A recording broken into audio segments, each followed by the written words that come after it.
జై సీతారాం. అతని చదువు పూర్తయి ఉద్యోగంలో చేరిన వెంటనే అతని తల్లి పేరుతో బ్యాంకులో అకౌంట్ తెరిచి అతని జీతం మొత్తం ఆమె అకౌంట్లోకి ట్రాన్స్ఫర్ అయ్యేలా ఏర్పాట్లు చేయాలి. అతనికి ఏమైనా ఖర్చులుంటే అమ్మను అడిగి తీసుకోవచ్చు. అతని తల్లి అతని గురించి, అతని వ్యక్తిత్వాన్ని గురించి యోగ్యతా పత్రాన్ని ఇవ్వగలదు. అప్పుడు చూడండి, అతని తల్లి కళ్ళలో ఆనందం, గర్వం, దర్పం. అతని జన్మ తరించదు. అతని తల్లి రుణం కొంచెమైనా తీరినట్లు కాదు. పూర్తిగా తల్లి రుణం తీర్చడానికి ఎవడికి ఒక జన్మ సరిపోదు. అదే అతని తల్లి గర్వంగా తలెత్తుకుని బ్రతికే నిజమైన సాధికారత. అది అతని తల్లికి ఒక కొడుకుగా తన మీద తానే ఇచ్చే సాధికార ముద్ర. అతడు ముందు ముందు దురలవాట్ల జోలికి పోకుండా, తప్పటడుగులు వెయ్యకుండా అతన్ని నియంత్రించగలిగే సాధికార దండం. తల్లిని ప్రేమించే, గౌరవించే యువకుడు మీకు భర్తగా దొరకడం మీ అదృష్టం కాదు. అలా చేయడం అతని తండ్రిని అవమానించడమా? ఎంత మాత్రం కాదు. తండ్రి సంపాదనాపరుడే కదా. ఆయన ఆర్థిక స్వాతంత్ర్యం ఆయనకుంది.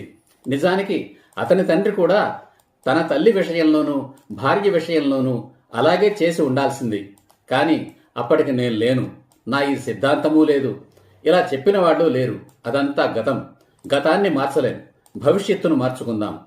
వివాహానంతరం అతని జీతాన్ని తల్లి అకౌంట్లో సగం, మీ అకౌంట్లో సగం ట్రాన్స్ఫర్ అయ్యేలా ఏర్పాటు చేయాలి.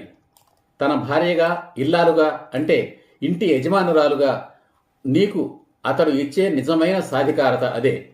ఆ డబ్బుతోనే నీ సంసారాన్ని నడిపే సంస్కారం నీవు నేర్చుకోవాలి. అంటే నీవు పొదుపుగా ఖర్చు చేయడం నేర్చుకోవాలి. సోంబేరితనం, దుబారా ఖర్చు చేయడం అలవాటు చేసుకోకుండా ఉంటే అదే పొదుపు. అతని తల్లి దగ్గర ఉన్న నీ భర్త జీతం భద్రంగా ఉంటుంది. మరోసారి చెబుతున్నా, నీకే కాదు మీ అత్తమ్మకు కూడా డబ్బుతో ప్రయోజనం లేదు.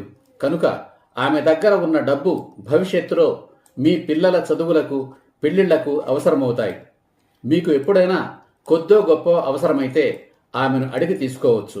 అలా అని తిరుగు వ్రాయలేని అగ్రిమెంట్ వ్రాయించుకోండి.